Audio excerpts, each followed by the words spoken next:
Greetings, fellow gardeners. If you enjoyed this channel, please subscribe and give us a like. Today's All-America Selection winner is a petunia called Sureshot White.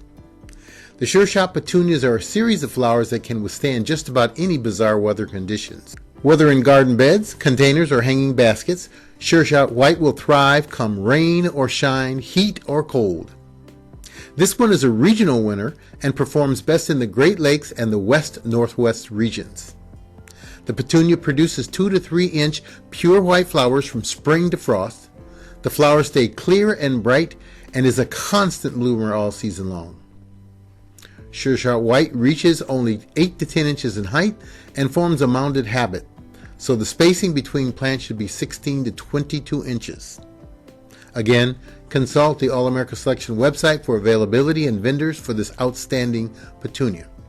This is the final All-America Selection winner for 2024. Thank you for watching, and until next time, this is Gary. Bye.